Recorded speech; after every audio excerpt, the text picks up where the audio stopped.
Hello hello, alors bienvenue dans cette toute nouvelle vidéo intitulée Plus une pensée et émotion est forte, plus on va avoir tendance à croire que le message qui vient avec est vrai ou va nous arriver. Cette thématique elle est hyper importante parce que c'est une thématique cœur du travail de l'éveil de la conscience et donc de comment on fonctionne intérieurement. Et cette phrase que je viens de dire là, elle est pratiquement tout le temps vraie.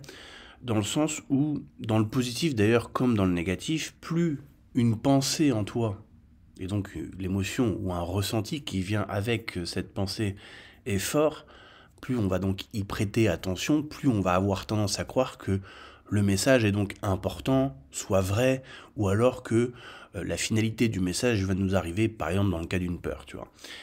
Et c'est hyper important parce que Edgar Tolle, dans Le pouvoir du moment présent, donc de 1997 je crois, et dans Nouvelle Terre, parle du fait que le mental ego, donc le générateur de pensée, le subconscient, l'inconscient, bref, cette machinerie qui tourne dans ta tête toute la journée, qui crée de la pensée, ou ce que les bouddhistes appellent le petit singe, quoi, le monkey, bah, lui, il brasse de la pensée. Un peu comme ton processeur d'ordinateur, bah, il fait du calcul tout le temps, hein. Dès que ton ordinateur il est allumé, bah, ton processeur il processe, quoi, il fait des calculs. Bah, le mental ego, il s'arrête jamais. Et le truc, c'est que en toi, il y a la conscience, l'âme, la vie, ce qui fait que tu es en vie, quoi, on va dire ça comme ça. Et puis, bah, de l'autre côté, bah, t'as un cœur, des poumons, des bras, des doigts, bref, toute une, on va dire une machinerie biomécanique, etc. Et aussi énergétique. Du coup, ce mental ego, qui est finalement un générateur de pensée, qui produit de la pensée c'est des signaux électriques, bref, donc c'est de l'énergie, c'est des électrons en mouvement, entre autres. Donc ça crée un champ électromagnétique, bref, donc les fameux, entre autres, chakras aussi, qui sont liés au corps, donc à de l'électricité qui passe dans les plexus nerveux, etc. etc. Bref, tout ça, ça va créer le côté énergétique, puisque un courant électrique, c'est des électrons en mouvement, et les électrons, bah, c'est de l'énergie. Bref. Donc on va avoir cet outil énergétique ou psycho-énergétique qui est ton mental ego. Ce qui est important, c'est ça. Tout le travail de l'éveil de la conscience met de côté 2 secondes la spiritualité. Euh, Enfin, la spiritualité, comme on l'entend naturellement, parce qu'en fait, pour moi, l'éveil de la conscience, c'est de la spiritualité, puisque la spiritualité, par exemple, quand tu regardes le dictionnaire, on te dit caractère spirituel, nature spirituelle, il s'oppose à la matérialité. Bah, tes pensées, c'est pas de la matérialité, c'est de l'énergie. La spiritualité de l'âme, il se dit aussi de la théologie mystique, de celle qui regarde la nature de l'âme, la vie intérieure. Bah là, il y a pas plus intérieur que de regarder ta mécanique intérieure, comment tu fonctionnes, comment tu penses sur le plan de l'immatériel. Bref, et quand tu regardes l'étymologie du mot psychologie, on se retrouve avec la psyché, donc qui vient du grec, hein, psychologie, donc qui vient du mot psyché, qui veut dire souffle, vie, âme, mental, esprit, et logia qui veut dire science, étude, recherche, discours, traité. Donc étymologiquement parlant, psychologie c'est la science, l'étude, la recherche, le discours, le traité du souffle, de la vie, de l'âme, du mental et de l'esprit. Donc à partir du moment où tu t'intéresses à ta mécanique intérieure, c'est-à-dire j'ai à la fois moi qui peut produire de la pensée, moi la vie, la conscience, mais de l'autre côté j'ai aussi mon pote Pipo Lego qui a sa vie propre, qui est une sorte de petite intelligence artificielle, pas spécialement intelligente, mais il fait son taf, quoi, et il fait du mieux qu'il peut avec ce qu'il a, quoi.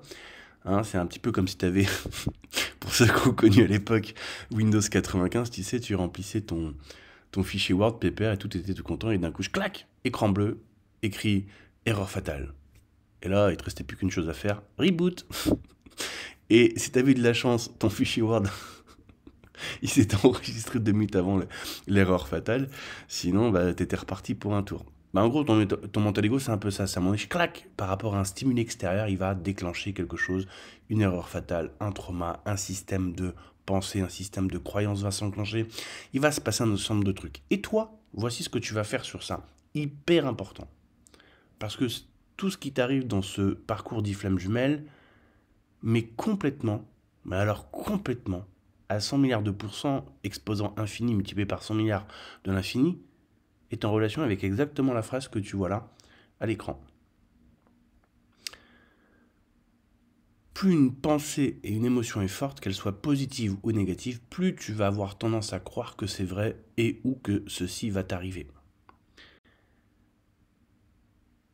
Dans le parcours familial, au début, on vit quelque chose de très fort, de très intense, qui est positif, connexion par le regard, par le toucher, machin, connexion avec l'autre, enfin bref, la partie lune de miel qui est positive. Donc ça prend des proportions inouïes, ça sort clairement de l'ordinaire, mais quand ça se présente en toi, et la phrase elle est très bien choisie, pas au hasard, quand ça se présente en toi, parce que ton mental ego, inconscient, subconscient, a réagi à un stimuli extérieur, puisqu'il a trouvé, lui, ce qu'il cherchait. Tu vas te sentir enjoué, complice, etc. Enfin, on va pas y revenir, mais tout ce côté positif, tout ce truc qui sort de l'ordinaire, qui fait que waouh, il y a un truc. Mais t'as pas choisi que ça vienne. Ça se présente en toi. Et comme c'est positif, toi, plus une pensée, une émotion est forte, en l'occurrence ici positive, plus tu vas avoir tendance à croire que c'est vrai. Donc quand tu as un ressenti éclatant, dès le premier jour, dès le premier regard, ou 6 mois plus tard, avoir rencontré la personne, peu importe, quand ça se présente en toi, comme c'est positif, ça vient aussi avec un message. L'autre, c'est mon autre, je la connais depuis longtemps, ou je le connais depuis longtemps, bon, tu vois le genre de message. Toi, tu vas avoir tendance à croire que c'est vrai. Comme c'est positif, tu vas pas lutter contre, tu vas te laisser guider, te laisser bercer, parce que c'est positif. Et en l'occurrence, bah, quand tu vis ça, j'ai envie de dire, bah, profite quoi, tu vois. Tu as testé un cookie, c'est bon, tu veux manger tout le paquet, ok. Tu vois, il n'y a pas de souci là-dessus. Parce que le problème, il n'est pas vraiment là. Mais il faut quand même se rendre compte parce que tu vas voir pourquoi par la suite. Après, la relation, on va faire très simple, elle commence à tourner au vinaigre de manière petit à petit, ou alors abruptement, du jour au lendemain, sans crier gare, peu importe. Maintenant, tu vas avoir des pensées et émotions très très fortes, mais maintenant négatives. Et donc, plus une pensée est forte, plus une pensée et une émotion est forte, plus tu vas avoir tendance à croire que c'est vrai.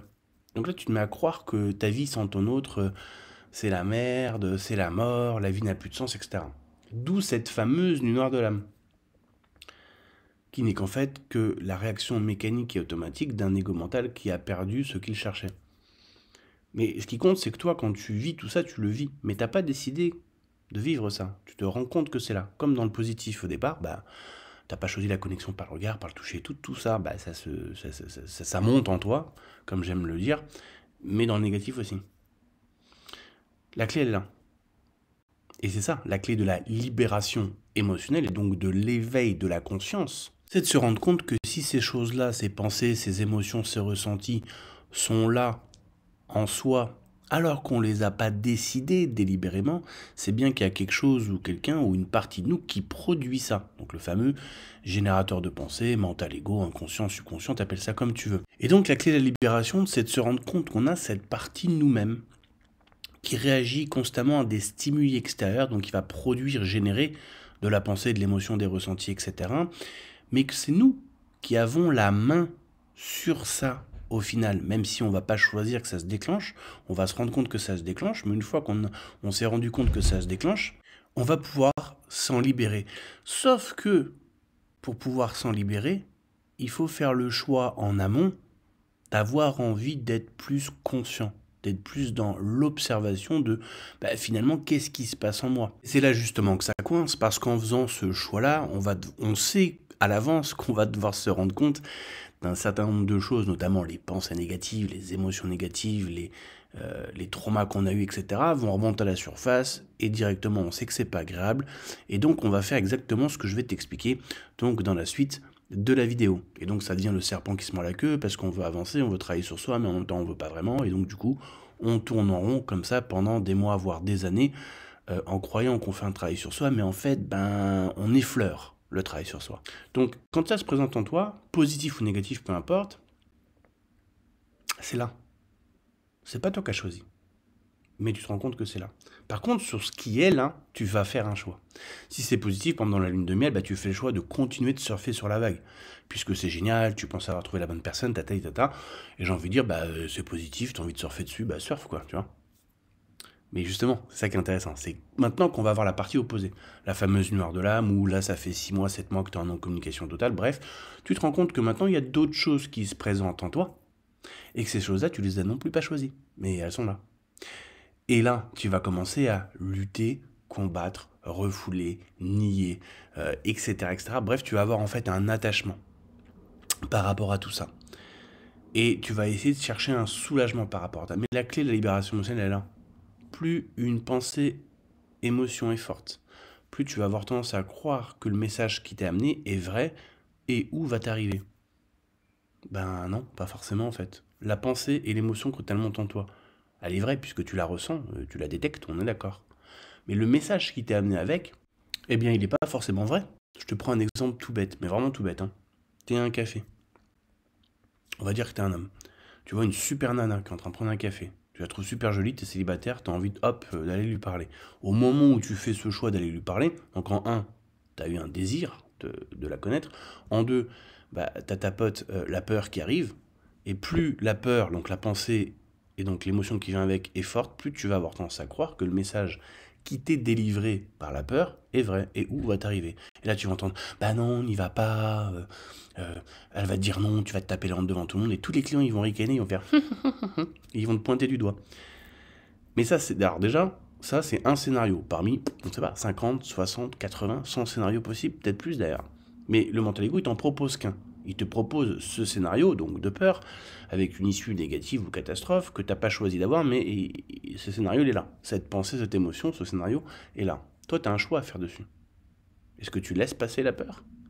Ou est-ce que, parce que tu crois à cette peur dans une certaine mesure, tu vas donc alors rentrer dans le combat, ou le refoulement, ou alors l'adhésion? Et donc maintenant, on va attaquer l'autre partie de la vidéo, parce que rappelle-toi avant, je te disais, le secret ou la clé de la libération, c'était se rendre compte, donc l'éveil de la conscience, se rendre compte de ce qui se passe en nous, mais qui a été dans la plupart du temps démarré par décision de l'ego mental et de l'inconscient, c'est-à-dire qu'il balance de la pensée, de l'émotion, des scénarios, bref, un flot de pensée, d'images, de sons et de ressentis. Et nous, notre game, c'est d'observer ça. Parce que quand on observe ça, on va se rendre compte de plein de choses. Et donc, en étant dans l'observation, on va petit à petit reprendre le contrôle. Mais reprendre le contrôle sans chercher à avoir le contrôle, ce qui va créer la libération. Ceci m'amène à t'expliquer ce qu'on voit là à l'écran. Donc, tu vas prendre un sujet X. Alors, un sujet X, c'est une pensée, une émotion, on va dire négative. Mais ça marche aussi avec le positif. Mais là, on va rester sur le négatif. Ça peut être n'importe quoi. Peur que ton runner ne revienne pas. Ça peut être un scénario dans ta tête qui est négatif parce que, j'en sais rien, moi, au bureau, bah, ton chef a critiqué ton rapport et puis en plus s'est trompé. Bref, ça te trotte dans la tête. Donc, tu as un sujet X, on va dire négatif, en toi. Donc, une pensée plus une émotion. Et ce que je vais te montrer là, moi je t'invite vraiment à prendre des notes parce que c'est de la mécanique en fait, c'est un décortiquage de ce qui se passe chez tous les êtres humains face à un sujet X, on va dire, négatif. En 1, tu détectes en toi un sujet X qui monte. Par exemple, tu ressasses le scénario ou la mémoire de ton chef qui, je sais pas, qui a critiqué ton rapport et en plus le mec il s'est trompé. Étape 1, je t'invite vraiment à prendre des notes. Tu n'as pas choisi que ce sujet X monte en toi. Tu te rends compte qu'il est là en toi. Tu te rends compte que tu es en train de rentrer à la maison, voilà, à pied du boulot, et que tu es en train de ressasser ce sujet X. Donc ce sujet X, quand il apparaît en toi, dans le champ de ta conscience, tu n'as pas choisi d'y penser. C'est là. Ça, c'est l'étape 1. L'étape 2, c'est exactement ce que tu vois là à l'écran. Là, tu vas faire un choix. Soit tu vas combattre, refouler, enterrer, tu vas essayer de, ce que j'appelle le push, quoi. Tu vas essayer de pousser, entre guillemets, l'ennemi, c'est-à-dire la pensée négative, avec l'émotion qui va avec, donc ce qu'on va appeler combattre, refouler, enterrer. Ou alors, tu vas choisir d'adhérer à ce scénario négatif, ou d'avoir envie de croire à ce scénario négatif. Et on pourrait même rajouter ici, avoir envie de dénouer, si tu veux, ce scénario en toi. Par exemple, tu vas te refaire le film de ce que t'a dit ton boss, et puis toi, tu essaies de modifier le scénario pour essayer que le scénario, finalement, ait l'issue que tu penses que ça aurait dû avoir. Tu vas essayer de bidouiller le truc, en fait, dans ta tête, pour que ça donne donc une issue différente, et donc un ressenti différent. Ce que tu vas pratiquement jamais faire, tu le fais quand même dans ta vie, mais surtout quand on est adulte, on le fait de moins en moins, les enfants ils le font très bien, c'est, quand tu fais ni le push, ni le pull, il te reste qu'une seule option, lâcher prise. Le lâcher prise, je t'invite aussi à écrire ça sur ta feuille, le lâcher prise est le résultat d'une décision.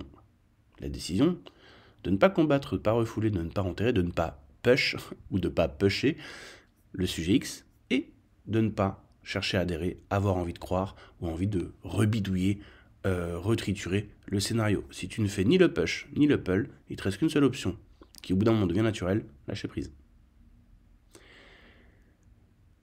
Le lâcher prise est toujours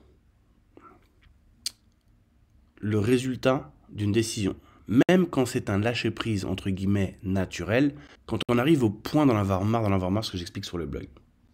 Il y a un moment donné, tu vas tellement en avoir ras-le-bol de tenir ton verre d'eau, tu as dû déjà voir ça dans des vidéos de TEDx, etc. Une dame qui te montre, voilà, je tends le bras et j'ai un verre d'eau. Et elle dit, bah le verre, il pèse pas lourd. Bon, voilà, au bout de 30 secondes, tu commences à avoir un petit peu mal à l'épaule, tu vois. Au bout d'une minute, ça commence vraiment à tétaniser, tu vois.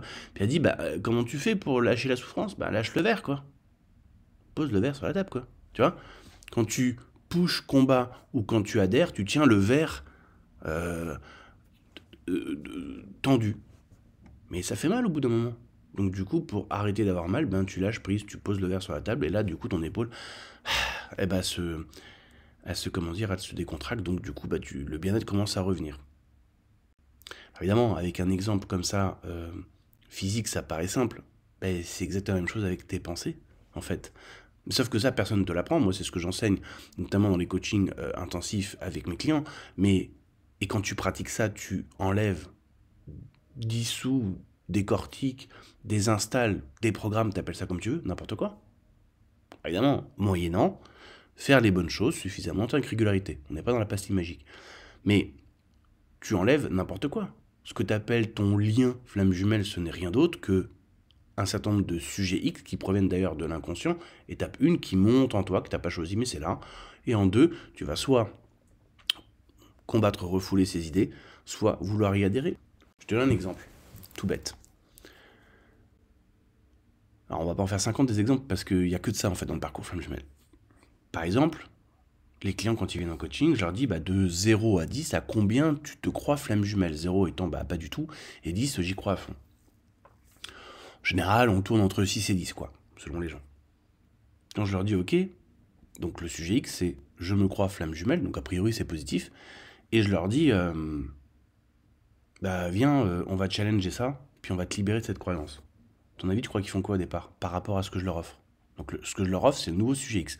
Viens, on te libère de ta croyance que t'es flamme jumelle. Première action automatique, combattre, refouler, enterrer l'idée. On ne veut pas challenger cette croyance. Donc on va refouler l'idée de la challenger, on va combattre l'idée de challenger cette croyance flamme jumelle, on va essayer de faire en sorte de ne pas challenger ça. Pourquoi? Eh bien parce qu'on se rend compte que la personne a envie d'adhérer, de croire être flamme jumelle ou au scénario flamme jumelle dans une certaine mesure.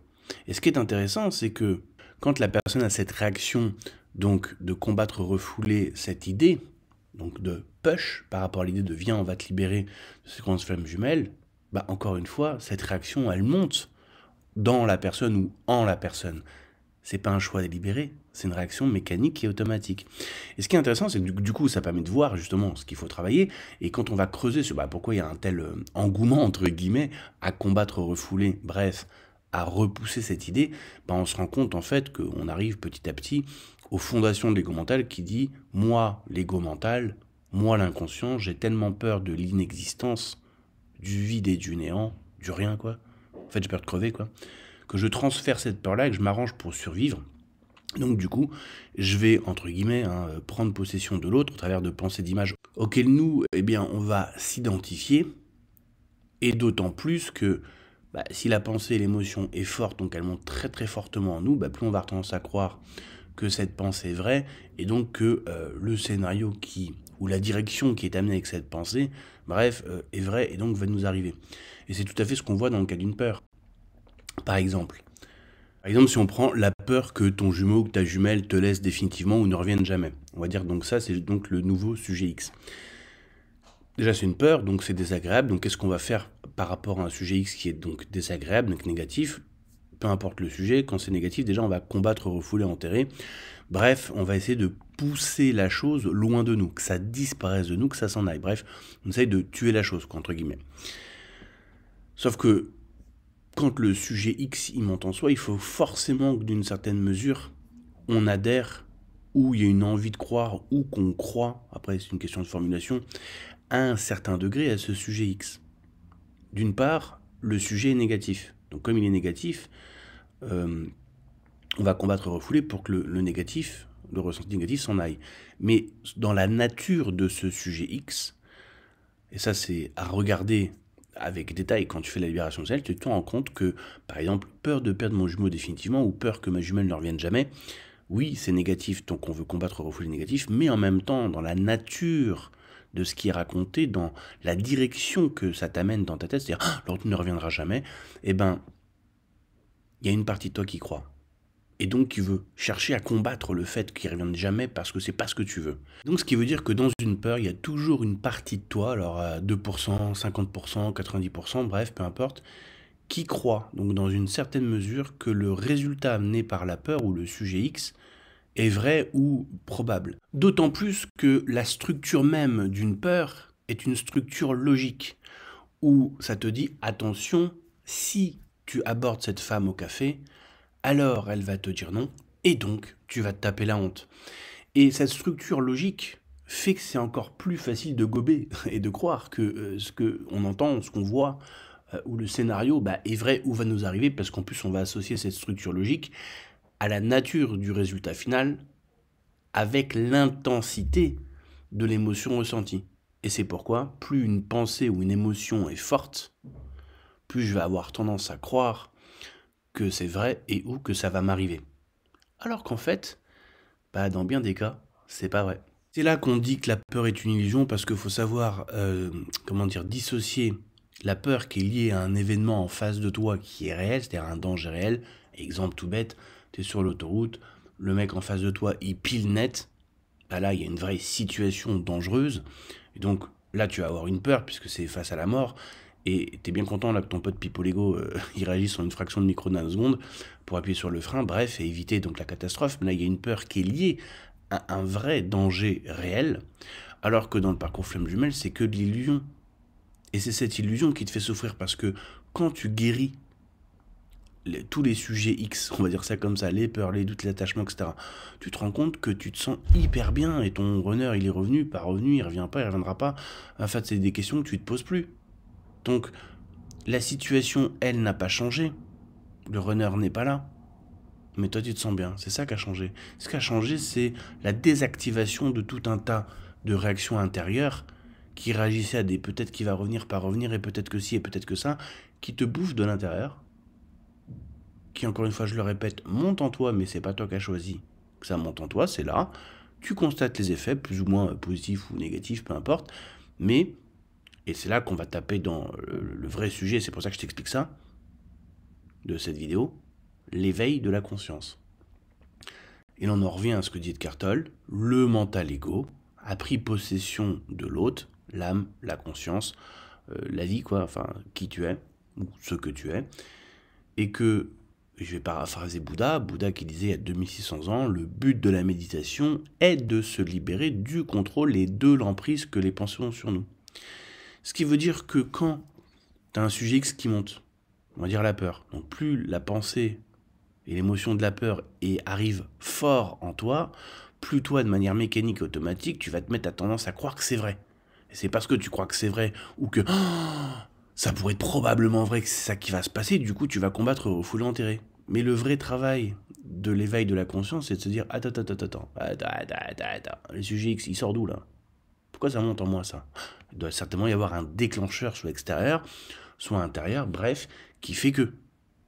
Et si, par rapport à ce sujet, que j'arrêtais de faire le push et j'arrêtais de faire le pull, il se passe quoi ? Il se passe automatiquement ça, le lâcher prise. Et regarde bien ça, par rapport à un sujet X.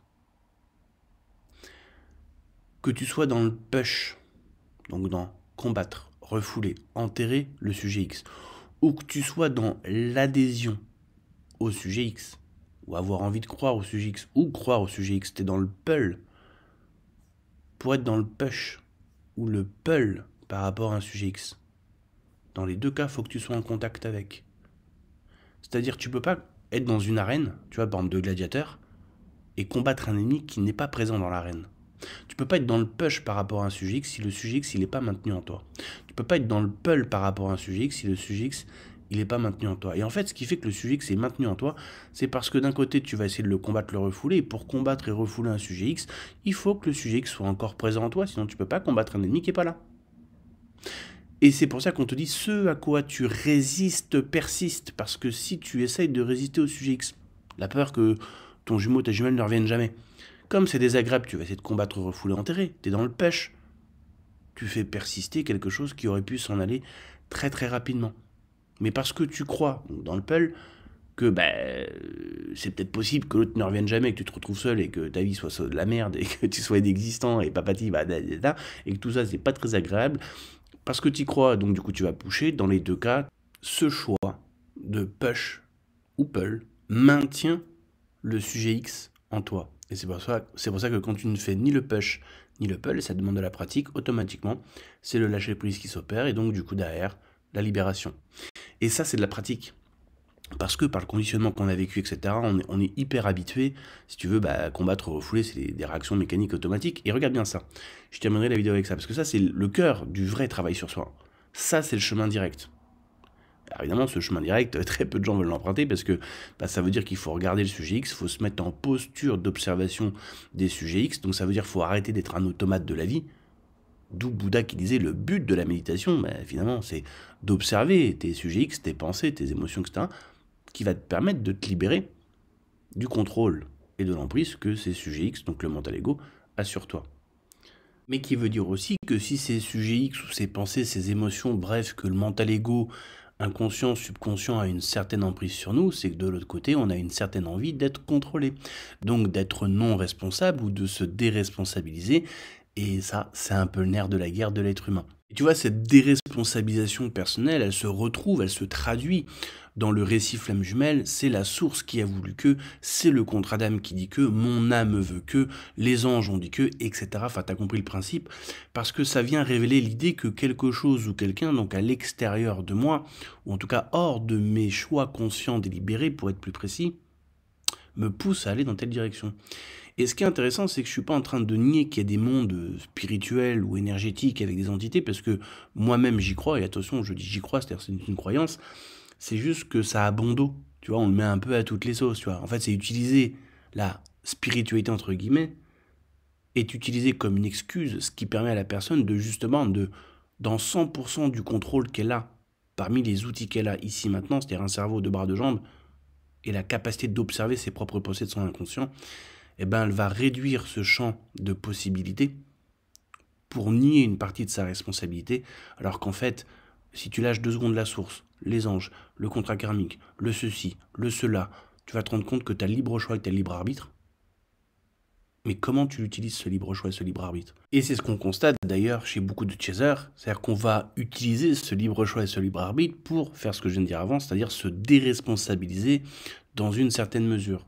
Et donc ce qui va nous amener, ce que j'ai dit tout à l'heure, finalement à venir utiliser des presque solutions qui font guérir, prendre du temps, etc. Alors qu'en fait tu pourrais très bien, guérir assez rapidement, moyennant effort, mais faire les efforts veut dire être pleinement responsable des résultats qu'il va y avoir derrière. Donc, pour résumer cette vidéo, grosso modo, on parle de quoi? Ton mental ego va produire des pensées, des émotions, des ressentis de manière automatique auxquels toi, tu vas soit combattre, soit adhérer. Mais si tu arrêtes de faire soit l'un, soit l'autre, ça crée donc le lâcher-prise. Et que tout le nerf de la guerre de ce genre de parcours-là, c'est l'éveil de la conscience et ta capacité à observer, à prendre ta petite lanterne et d'aller dans les sous-sols de ta maison pour aller mettre de la lumière sur toutes les zones obscures et que tu ne connaissais pas, mais qui sont pourtant là. Et c'est ça, le vrai travail qui t'amène à la guérison. Je terminerai par une citation de Carl Gustav Jung, éminent psychologue, qui dit « Tant que vous n'aurez pas rendu l'inconscient conscient, il dirigera votre vie et vous appellerez cela le destin. » Et voici une autre citation, donc cette fois-ci de Ram Dass, qui dit « La souffrance ne fait que révéler là où vous êtes attaché. C'est pourquoi, pour ceux qui suivent ce chemin, la souffrance est une grâce. » Et c'est super intéressant parce qu'on passe notre temps justement à combattre, refouler, enterrer tout ce qui est souffrant. Alors qu'en fait, c'est une grâce dans le sens où si on arrête d'avoir peur de la souffrance ou d'avoir peur de la peur, évidemment ça c'est un process, hein, ça se travaille, on peut s'en libérer. Si on arrête d'avoir peur de ce qu'il y a dans les sous-sols parce qu'il fait tout noir, et qu'on vient avec sa petite lanterne ou son flash de son téléphone pour éclairer ça, mettre de la lumière sur les zones d'ombre, c'est-à-dire qu'il faut un certain courage pour aller regarder ce qui est à l'intérieur de nous, mais ce qui n'est pas forcément plaisant, alors ça permet aux choses de s'évanouir, de se dissoudre et de s'en aller. Et ce que je viens de te dire là, par la pratique, alors je fais un peu de pub bien évidemment, pour les gens qui viennent en coaching 3 mois, on ne fait que ça tout le temps, sur divers sujets X. Il y a tout un plan qui est fait sur 3 mois justement pour aller chercher un maximum de croyances, de traumas, etc. Et on va aller regarder de front et on va s'en libérer. Et pour les gens qui travaillent, on va dire normalement, cet accompagnement de 3 mois, les résultats sont prédits à l'avance. Ils sont pratiquement garantis. Alors, je ne peux pas garantir que tu vas travailler. Si tu travailles, je peux pratiquement te garantir ce qui va t'arriver. Ou pratiquement te prédire ce qui va t'arriver.